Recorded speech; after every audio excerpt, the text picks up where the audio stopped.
ਧਰਤੀ ਇੱਕੋ ਸੀ, ਪਰ ਵਿਚਕਾਰੋਂ ਵਗਦਾ ਨਾਲਾ ਇਸ ਦੇ ਦੋ ਹਿੱਸੇ ਬਣਾਉਂਦਾ ਸੀ। ਉਰਲੇ ਪਾਰ ਵੀ ਜ਼ਿੰਦਗੀ ਸੀ, ਪਰਲੇ ਪਾਰ ਵੀ।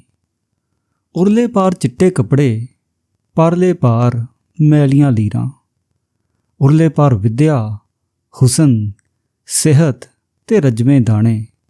ਪਰਲੇ ਪਾਰ ਅਨਪੜ੍ਹਤਾ, ਕੋਝ, ਬਿਮਾਰੀ ਤੇ ਭੁੱਖ ਨੰਗ। ਉਰਲੇ ਪਾਰ ਵੱਡੀਆਂ ਤਲਬਾਂ ਵਾਲੇ ਅਫਸਰ, ਪਰਲੇ ਪਾਰ ਅੱਧ ਭੁੱਖੇ ਮਜ਼ਦੂਰ। ਉਰਲੇ ਪਾਸੇ ਰੇਡੀਓ ਵਾਜਿਆਂ ਨਾਲ ਗੂੰਜਦੀਆਂ ਹਰੇ ਬਾਗਾਂ ਵਾਲੀਆਂ ਕੋਠੀਆਂ ਤੇ ਪਰਲੇ ਪਾਰ ਬੇਨਸੀਬਾਂ ਦੇ ਹੋਕਿਆਂ ਨਾਲ ਬੁੱਸ-ਬੁੱਸ ਕਰਦੀਆਂ ਰੜੇ ਕਲਰ ਦੀ ਛਾਤੀ ਉੱਤੇ ਉੱਭਰੀਆਂ ਟੱਪਰੀਆਂ। ਦੋਵੇਂ ਪਾਸੇ ਬਿਲਕੁਲ ਦੋ ਕਿਸਮ ਦੀ ਦੁਨੀਆ ਸੀ। ਵਿਚਕਾਰੋਂ ਵਗਦੇ ਨਾਲੇ ਦੇ ਕਿਨਾਰੇ ਦੋਹਾਂ ਪਾਸਿਆਂ ਦਾ ਵਖਰੇਵਾਂ ਕੁਦਰਤੀ ਦਰਸਾ ਰਹੇ ਸਨ, ਪਰ ਤਾਂ ਵੀ ਦੋਹਾਂ ਪਾਸਿਆਂ ਤੋਂ ਕੋਈ ਦਿਲ ਨਾਲੇ ਦੇ ਖੁੱਲ੍ਹੇ ਕਿਨਾਰਿਆਂ ਦੇ ਹੁੰਦਿਆਂ ਇੱਕ ਦੂਜੇ ਨਾਲ ਹਲਕੀ ਜਿਹੀ ਛੂਹ ਮਾਣ ਲੈਂਦਾ।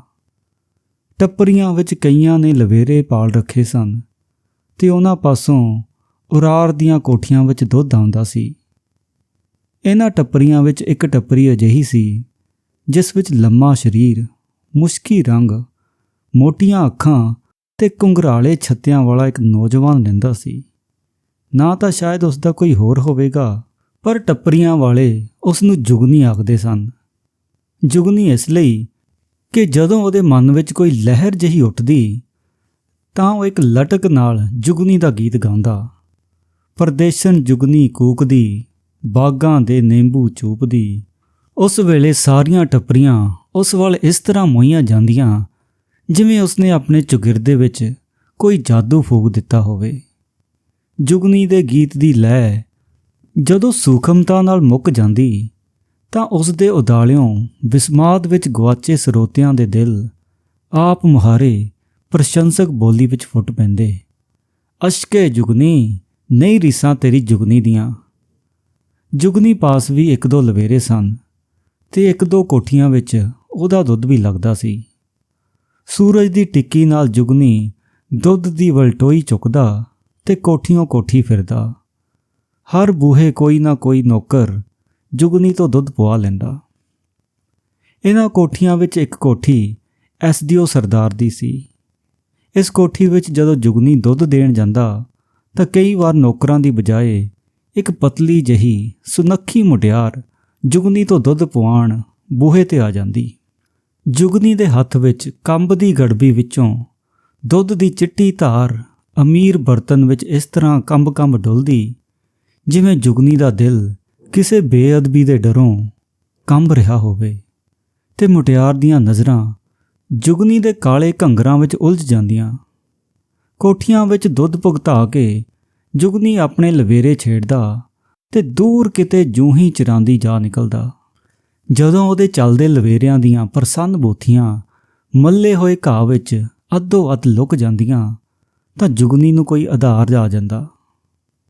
ਵਣਾਂ ਦੀ ਕੁਆਰੀ ਪੌਣ ਸੰਗ ਵੱਜਦੀ, ਉਹਦੇ ਘੁੰਗਰਾਲੇ ਛੱਤੇ ਜ਼ਰਾ ਫਰਫਰਾਉਂਦੇ। ਉਹਦੇ ਦਿਲ ਵਿੱਚ ਇੱਕ ਲਹਿਰ ਨੱਚਦੀ। ਕਟੋਰੀਆਂ ਬਣੇ ਬੁੱਲ ਬੰਸਰੀ ਦੇ ਛੇਕ ਨੂੰ ਛੂਹ ਜਾਂਦੇ। ਬੰਸਰੀ ਦੇ ਨਿੱਕੀਆਂ ਛੇਕਾਂ ਉੱਤੇ ਸਾਵਲੀਆਂ ਉਂਗਲਾਂ ਡਿੱਗਦੀਆਂ। ਜੁਗਨੀ ਦਾ ਮਿੱਠਾ ਗੀਤ ਛੇਕਾਂ ਵਿੱਚੋਂ ਤੜਫ ਨਿਕਲਦਾ ਤੇ ਵਣਾਂ ਦੇ ਸੁੱਚੇ ਮੰਡਲ ਵਿੱਚ ਲਹਿਰ ਜਾਂਦਾ। ਫੁੱਲ ਡਾਲੀਆਂ ਉੱਤੇ ਟਾ ਝੂਮਣ ਲੱਗ ਜਾਂਦੇ। ਵਣਾਂ ਵਿੱਚ ਕੋਈ ਤਾਜ਼ਗੀ ਨਿਖਰੀ ਜਾਪਦੀ ਤੇ ਚਰਦੇ ਲਵੇਰੇ ਚਰਨਾ ਛੱਡ ਬੂਥੀਆਂ ਵਿੱਚ ਘਾਹ ਦੇ ਰੁੱਗ ਸਾਂਭੀ ਜੁਗਨੀ ਵੱਲ ਇਸ ਤਰ੍ਹਾਂ ਦੇਖਣ ਲੱਗ ਜਾਂਦੇ ਜਿਵੇਂ ਉਹ ਬੰਸਰੀ ਵਿੱਚ ਉਹਨਾਂ ਦੇ ਦਿਲ ਦੀਆਂ ਬਾਤਾਂ ਪਾ ਰਿਹਾ ਹੈ। ਪਰਛਾਵੇਂ ਲੰਬੇ ਹੋ ਜਾਂਦੇ। ਸੂਰਜ ਦੂਰ ਦੇ ਸੰਘਣੇ ਝੁੰਡਾ ਓਲੇ ਪੱਛਮੀ ਨੁੱਕਰ ਉੱਤੇ ਝੁਕ ਜਾਂਦਾ। ਜੁਗਨੀ ਦੀਆਂ ਟਿਚਕਾਰੀਆਂ ਅੱਗੇ ਲਵੇਰੇ ਟੱਪੀਆਂ ਵੱਲ ਨੂੰ ਹੋ ਤੁਰਦੇ। ਕਦੀ ਜਦੋਂ ਡੂੰਘੀ ਰਾਤ ਹੋ ਜਾਂਦੀ ਤਾਂ ਜੁਗਨੀ ਇਕੱਲਾ ਹੀ ਨਾਲੇ ਦੇ ਕੰਢੇ ਉੱਤੇ ਆ ਨਿਕਲਦਾ ਤੇ ਬੰਸਰੀ ਵਿੱਚ ਜੁਗਨੀ ਦਾ ਗੀਤ ਫੂਕ ਦਿੰਦਾ। ਖਾਮੋਸ਼ ਪ੍ਰਕਿਰਤੀ ਸਰੂਰੀ ਜਾਂਦੀ ਤੇ ਆਪਣੇ ਧਿਆਨ ਵਗਦਾ ਸਾਊ ਵਾਲ ਬੰਸਰੀ ਦੀਆਂ ਜਾਦੂ ਤਾਨਾਂ ਨਾਲ ਕੀਲਿਆ ਜਾਂਦਾ। ਜਦੋਂ ਕਦੀ ਚਾਨਣੀ ਵਿੱਚ ਨਹਾਤੀ ਹੋਈ ਡੂੰਘੀ ਰਾਤ ਟਿਕੀ ਹੁੰਦੀ ਤੇ ਰੇਡੀਓ ਵਾਜੇ ਚੁੱਪ ਹੋ ਜਾਂਦੇ, ਤਾਂ ਇਹ ਤਾਨਾਂ ਉਰਾਰ ਦੀਆਂ ਕੋਠੀਆਂ ਤੀਕ ਜਾ ਥਰਕਦੀਆਂ। ਚਿੱਟੀਆਂ ਮਛੈਰੀਆਂ ਵਿੱਚ ਨਿਸਲ ਪਈ ਜ਼ਿੰਦਗੀ ਕਿਸੇ ਲੋਰ ਵਿੱਚ ਗੁਆਚ ਜਾਂਦੀ ਤੇ ਕਿਸੇ ਨਾ ਕਿਸੇ ਮਛੈਰੀ ਵਿੱਚੋਂ ਸੁੱਤੇ ਸਿੱਧ ਆਖਿਆ ਜਾਂਦਾ। ਇਹ ਬੰਸਰੀ ਜਿਵੇਂ ਕਿਸੇ ਕਲਾਕਾਰ ਦੇ ਬੁੱਲ ਰਹੀ ਹੋਵੇ। ਜ਼ਰੂਰ ਇਸ ਵਿੱਚ ਕੋਈ ਦਿਲ ਦੀ ਵੇਦਨਾ ਫੂਕਦਾ ਹੈ ਤੇ ਲੈਅ ਦੀਆਂ ਥਰਕਣਾਂ ਹੇਠ ਉਰਾਰ ਦੀ ਜ਼ਿੰਦਗੀ ਮਿੱਠੀ ਨੀਂਦਰ ਵਿੱਚ ਖੋ ਜਾਂਦੀ। ਅਗਲੀ ਸਵੇਰ ਦੁੱਧ ਦੀ ਵਲਟੋਹੀ ਚੁੱਕ ਕੇ ਜੁਗਨੀ ਕੋਠੀਓ ਕੋਠੀ ਜਾਂਦਾ, ਪਰ ਜਦ ਉਹ ਐਸਡੀਓ ਸਰਦਾਰ ਦੇ ਬੂਹੇ ਅੱਗੇ ਖਲੋਂਦਾ ਤਾਂ ਉਹਨੂੰ ਪ੍ਰਤੀਤ ਹੁੰਦਾ ਜਿਵੇਂ ਇਸ ਬੂਹੇ ਉਸ ਲਈ ਗੁੱਝਾ ਆਦਰ ਹੈ। ਉਹਨੂੰ ਪਲ ਦੀ ਪਲ ਆਪਣਾ ਗੁਆਲਪਣ ਭੁੱਲ ਜਾਂਦਾ ਤੇ ਕਲਾਕਾਰੀ ਵਡਿੱਤਣ ਦਾ ਅਹਿਸਾਸ ਉਹਦੇ ਮਨ ਵਿੱਚੋਂ ਲੰਘ ਜਾਂਦਾ। ਉਹਦੀ ਗਵਾਲੀ ਆਵਾਜ਼ ਉੱਤੇ ਟੁੱਪ ਟੁੱਪ ਕਰਦੀ ਤੋਸ਼ ਬਰਤਨ ਲੈ ਕੇ ਬੂਹੇ ਉੱਤੇ ਆਉਂਦੀ। ਜੁਗਨੀ ਨੇ ਬੰਸਰੀ ਦੀਆਂ ਤਾਨਾਂ ਵਰਗੀਆਂ ਕੱਚੇ ਦੁੱਧ ਦੀਆਂ ਕੰਬਦੀਆਂ ਧਾਰਾਂ ਨਾਲ ਅਮੀਰ ਬਰਤਨ ਨੂੰ ਭਰ ਦੇਣਾ।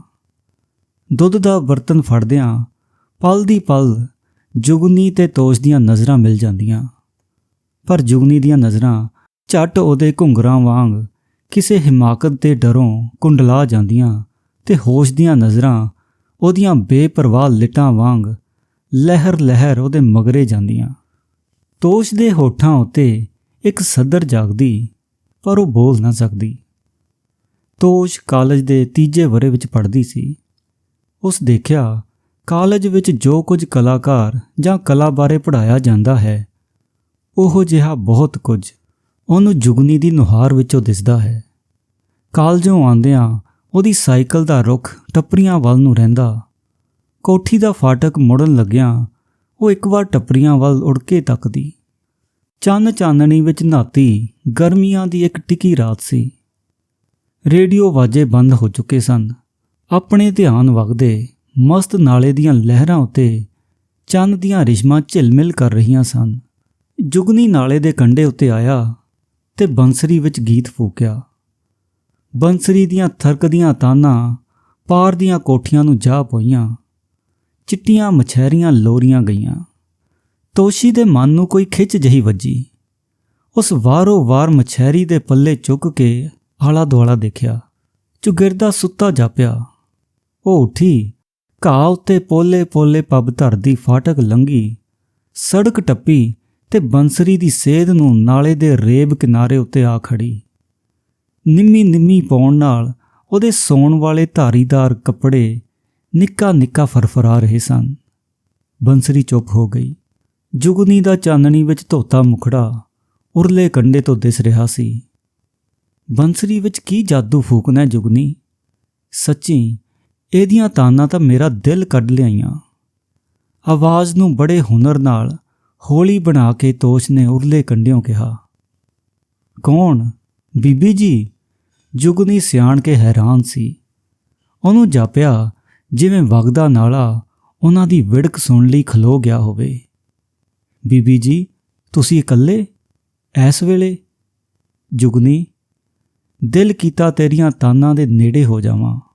ਤੋਸ਼ੀ ਨਾਲੇ ਦੀ ਢਲਾਨ ਉਤਰ ਕੇ ਝਿਲਮਿਲ ਵਗਦੀ ਧਾਰ ਦੇ ਕੰਢੇ ਉੱਤੇ ਹੋ ਗਈ ਤੇ ਇਸੇ ਤਰ੍ਹਾਂ ਪਰਲੇ ਪਾਸਿਓਂ ਜੁਗਨੀ।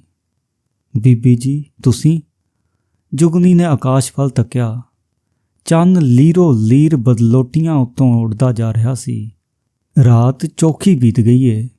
ਜੁਗਨੀ, ਜਦੋਂ ਤੂੰ ਦੁੱਧ ਦੇਣ ਜਾਂਦਾ ਹੈ, ਦਿਲ ਕਰਦਾ ਹੈ ਤੇਰੇ ਨਾਲ ਗੱਲ ਕਰਾਂ। ਤੁਸੀਂ ਕਿੰਨੇ ਚੰਗੇ ਹੋ ਬੀਬੀ ਜੀ। ਜੁਗਨੀ ਨੂੰ ਆਪਣੇ ਸਾਂਵਲੇ ਰੰਗ ਉੱਤੇ ਕੋਈ ਰੂਪ ਨਿਖਰਿਆ ਜਾਪਿਆ। ਜੁਗਨੀ, ਤੂੰ ਅਤੇ ਇਹਨਾਂ ਟੱਪਰੀਆਂ ਵਿੱਚ ਕੀ ਕਰਦਾ ਰਹਿੰਦਾ ਸਾਰਾ ਦਿਨ? ਲਵੇਰੇ ਚਾਰਦਾ ਹਾਂ ਬੀਬੀ ਜੀ, ਤੇ ਕੁਝ ਟੱਪਰੀ ਵਾਸਾਂ ਦੀ ਜ਼ਿੰਦਗੀ ਬਾਰੇ ਲਿਖਦਾ ਹਾਂ, ਜਿਨ੍ਹਾਂ ਵਿੱਚੋਂ ਮੈਂ ਆਪ ਹਾਂ। ਤੇ ਤੁਸੀਂ ਲੇਖਕ ਹੋ ਜੁਗਨੀ? ਤੋਸ਼ ਨੂੰ ਇਹੋ ਜਿਹੀ ਅੰਦਰਲੀ ਖੁਸ਼ੀ ਹੋਈ ਜਿਹੋ ਜਿਹੀ ਆਪਣਾ ਕਿਆਸ ਠੀਕ ਨਿਕਲਣ 'ਤੇ ਹੁੰਦੀ ਹੈ। ਨਾਲੇ ਦਾ ਪਾਣੀ ਪਿੰਨੀਆਂ ਤੀਕ ਸੀ ਤੇ ਪਾਟ 3 ਕੁ ਗਜ। ਤੋਸ਼ੀ ਨੇ ਸੁੱਥਣ ਛੁੰਗੀ ਤੇ ਪਾਰ ਜੁਗਨੀ ਦੇ ਨਾਲ ਜਾ ਖਲੋਈ। ਕੋਈ ਵਿੱਥ ਹੁਣ ਉਹਨਾਂ ਦੇ ਵਿਚਾਲੇ ਨਹੀਂ ਸੀ। ਦੋ ਸਮਾਜਾਂ ਵਿਚਕਾਰਲੀ ਖਾਈ ਪਿਆਰ ਨੇ ਤਰ ਲਈ। ਜੁਗਨੀ ਨੇ ਡੂੰਘੀ ਨਜ਼ਰ ਨਾਲ ਤੋਸ਼ੀ ਵੱਲ ਤੱਕਿਆ। ਉਹਨੂੰ ਨਿੱਕੇ ਨਿੱਕੇ ਚੰਨ ਉਹਦੀਆਂ ਅੱਖਾਂ ਵਿੱਚ ਚਮਕਦੇ ਦਿਸੇ।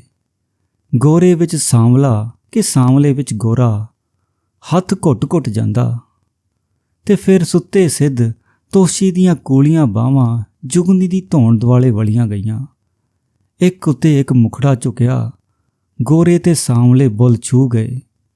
ਹਨੇਰਾ ਕੇ ਚਾਨਣ ਮਸਤ ਘੁੰਗਰਾਂ ਵਿੱਚ ਨਸ਼ਈ ਲਿਟਾਂ ਗੁਆਚ ਗਈਆਂ। ਜੁਗਨੀ ਇੱਕ ਦੂਜੇ ਵਿੱਚ ਖੋ ਜਾਈਏ, ਦੋਵੇਂ ਜਿਵੇਂ ਇਹ ਚੰਨ ਤੇ ਚਾਨਣੀ। ਅਸੀਂ ਡੂੰਘਾਣਾਂ ਵਿੱਚ ਲੈ ਗਏ ਹਾਂ ਤੋਸ਼ੀ, ਪੱਧਰ ਤੇ ਲੋਕ ਸਾਨੂੰ ਨੀਵੇਂ ਜਾਣਨਗੇ। ਤੁਸੀਂ ਕਲਾਕਾਰ ਹੋ ਜੁਗਨੀ, ਤੋਸ਼ੀ ਨੇ ਇਸ ਲਹਿਜੇ ਵਿੱਚ ਕਿਹਾ, ਜਿਵੇਂ ਉਹ ਪੱਧਰਾਂ ਵੱਲ ਜਾਂਦੇ ਜੁਗਨੀ ਨੂੰ ਸਗੋਂ ਹੋਰ ਡੂੰਘਾਣਾਂ ਵਿੱਚ ਲੈਣ ਲਈ ਖਿੱਚਦੀ ਹੋਵੇ।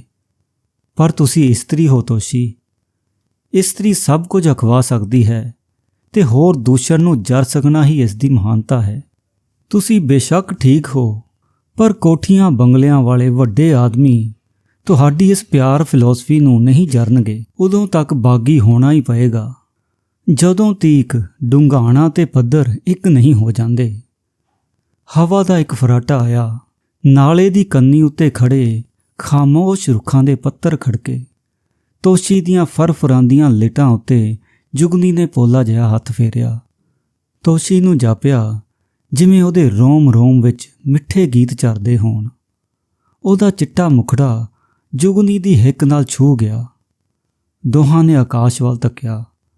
ਤਾਰੇ ਮੁਸਕਰਾਉਂਦੇ ਸਨ ਤੇ ਚੰਨ ਲੀਰੋ ਲੀਰ ਬਦਲੋਟੀਆਂ ਤੋਂ ਉੱਡਦਾ ਜਾ ਰਿਹਾ ਸੀ। ਸੁੱਤੀ ਸੁੱਤੀ ਧਰਤੀ ਉੱਤੇ ਪੋਲੇ ਪੈਰ ਧਰਦੀ ਤੋਸ਼ੀ ਆਪਣੀ ਮਛੈਰੀ ਵਿੱਚ ਆ ਵੜੀ। ਇੱਕ ਮਛੈਰੀ ਵਿੱਚ ਕਿਸੇ ਨੇ ਪਾਸਾ ਪਰਤਿਆ ਤੇ ਇੱਕ ਖੰਗੂਰਾ, ਜਿਸ ਵਿੱਚ ਉਸ ਯਕੀਨ ਦਾ ਅਹਿਸਾਸ ਸੀ ਜੋ ਚੋਰ ਨੂੰ ਪਾੜ ਉੱਤੋਂ ਫੜ ਕੇ ਹੁੰਦਾ ਹੈ। ਅਗਲੀ ਸਵੇਰ ਕੋਠੀਆਂ ਦੇ ਤੌਰ ਬਦਲ ਗਏ।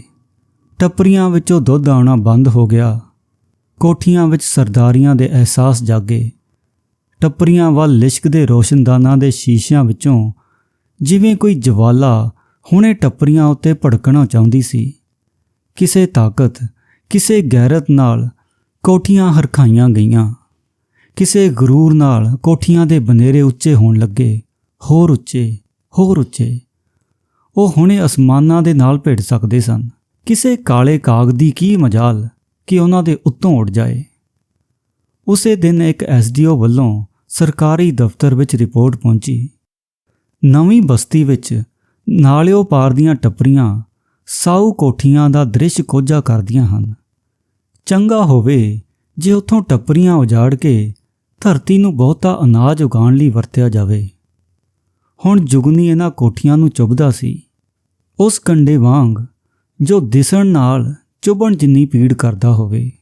ਡੂੰਘੀ ਰਾਤ ਵਿੱਚ ਉਸ ਦੀ ਬੰਸਰੀ ਦੀਆਂ ਤਾਨਾਂ ਇੰਝ ਜਾਪਦੀਆਂ ਸਨ ਜਿਵੇਂ ਜੁਗਨੀ ਦੀਆਂ ਕਾਲੀਆਂ ਗੁਸਤਾਖ ਬਾਹਾਂ ਕੋਠੀਆਂ ਦੀ ਦੁੱਧ ਧੋਤੀ ਇੱਜ਼ਤ ਨੂੰ ਹੱਥ ਪਾ ਰਹੀਆਂ ਹੋਣ। ਇੱਕ ਲਹੂ ਸੀ ਉਹਨਾਂ ਅੱਖੀਆਂ ਵਿੱਚ ਜੋ ਨਾਲਿਓਂ ਪਾਰ ਟੱਪਰੀਆਂ ਉੱਤੇ ਘੂਰਦੀਆਂ ਸਨ। ਇਹਨਾਂ ਅੱਖਾਂ ਦੇ ਅਸਰ ਹੇਠ ਸਹਿਮਿਆ ਨਾਲਾ ਡੋਲ ਰਿਹਾ ਸੀ ਕਿ ਉਸ ਦਾ ਨਿਰਮਲ ਪਾਣੀ ਹੁਣੇ ਲਹੂ ਵਿੱਚ ਵਟਿਆ ਕੇ ਵਟਿਆ। ਜੁਗਨੀ ਅੱਜ ਕੁਝ ਢਿੱਲਾ ਢਾਲਾ ਸੀ ਤੇ ਉਦਾਸ ਵੀ। ਉਸ ਨੂੰ ਆਪਣੇ ਹੱਡ ਚੂਰ ਚੂਰ ਜਾਪਦੇ ਸਨ। ਦਿਨ ਗੋਡੇ ਗੋਡੇ ਚੜ੍ਹ ਆਇਆ। ਉਹਦਾ ਦੁੱਧ ਵੀ ਪਿਆ ਪਿਆ ਫੁੱਟ ਗਿਆ। ਲਵੇਰੇ ਕਾਲੇ ਪੈ ਪੈ ਰੱਸੇ ਖਿੱਚ ਰਹੇ ਸਨ। ਟੁੱਟੇ ਜਿਹੇ ਦਿਲ ਨਾਲ ਖੁੱਸਿਆ ਜਿਹਾ ਜੁਗਨੀ ਉੱਠਿਆ। ਲਵੇਰੇ ਖੋਲ੍ਹੇ ਤੇ ਚਰਾਂਦਾ ਵੱਲ ਨੂੰ ਛੇੜ ਤੁਰਿਆ। ਚਰਾਂਦਾ ਅੱਜ ਹੈਰਾਨ ਸਨ, ਜੁਗਨੀ ਚੁੱਪ ਚਪੀਤਾ ਕਿਉਂ ਆ ਵੜਿਆ। ਬੰਸਰੀ ਤਰਸਦੀ ਸੀ ਉਹਦੇ ਬੁੱਲਾਂ ਦੀ ਛੂਹ ਲਈ। ਚਰਾਂਦਾ ਸਹਿਕਦੀਆਂ ਸਨ ਉਹਦੀਆਂ ਜਾਦੂਗਰੀ ਤਾਨਾਂ ਲਈ। ਘੜੀ ਕੁ ਬੀਤ ਗਈ। ਰੁੱਖਾਂ ਦੀਆਂ ਛਾਵਾਂ ਸਰਕ ਗਈਆਂ। ਜੁਗਨੀ ਨੇ ਇੱਧਰ ਤੱਕਿਆ, ਉੱਧਰ ਤੱਕਿਆ ਤੇ ਉਹਦਾ ਮਨ ਕੁਝ ਹੋਰ ਹੋ ਗਿਆ। ਉਹਦੇ ਦਿਲ ਵਿੱਚ ਇੱਕ ਹਲਕੀ ਜਿਹੀ ਲਹਿਰ ਆਈ। ਉਹ ਲਹਿਰ ਜਿਹੜੀ ਗਮਾਂ ਦੀ ਮੌਤ ਪਿੱਛੋਂ ਗੁਲਾਬੀ ਜਿਹਾ ਖੇੜਾ ਬਣ ਕੇ ਮਸ਼ੋਸੇ ਮਹਾਂਦਰੇ ਉੱਤੇ ਫਿਰ ਜਾਇਆ ਕਰਦੀ ਸੀ। ਉਹਦੇ ਕਟੋਰੀਆਂ ਬਣੇ ਬੁੱਲ ਬੰਸਰੀ ਦੇ ਛੇਕ ਨੂੰ ਛੂਹ ਗਏ। ਨਿੱਕੀਆਂ ਛੇਕਾਂ ਉੱਤੇ ਸਾਂਵਲੀਆਂ ਉਂਗਲਾਂ ਡਿੱਗਣ ਲੱਗੀਆਂ। ਟੀ। ਜੁਗਨੀ ਦੀ ਪਿੱਠ ਪਿੱਛੇ ਲਾਲ ਮਗੋਰਾ ਖੁੱਲ੍ਹ ਗਿਆ। ਸੌਰੀ ਦਿਆ ਕਮੀਣਾ, ਸਾਡੀ ਪੱਗ ਨੂੰ ਹੱਥ ਪਾਏ। ਗੋਲੀ ਦੇ ਪਿੱਛੇ ਆਵਾਜ਼ ਸੀ, ਜਿਹੜੀ ਲੋਥ ਬਣਦੇ ਜੁਗਨੀ ਨੇ ਸੰਘਣੇ ਝੁੰਡਾਂ ਪਿੱਛੋਂ ਆਉਂਦੀ ਸੁਣੀ ਤੇ ਫਿਰ ਉਸ ਦੇਖਿਆ ਰੋਸ਼ਨਦਾਨਾਂ ਦੇ ਸ਼ੀਸ਼ਿਆਂ ਵਾਂਗ ਲਿਸ਼ਕਦੀਆਂ ਘੂਰਦੀਆਂ ਅੱਖਾਂ ਉਹਦੀਆਂ ਰੁਕ ਰੁਕ ਝਮਕਦੀਆਂ ਪਲਕਾਂ ਉੱਤੇ ਚੌੜੀਆਂ ਹੋ ਰਹੀਆਂ ਸਨ।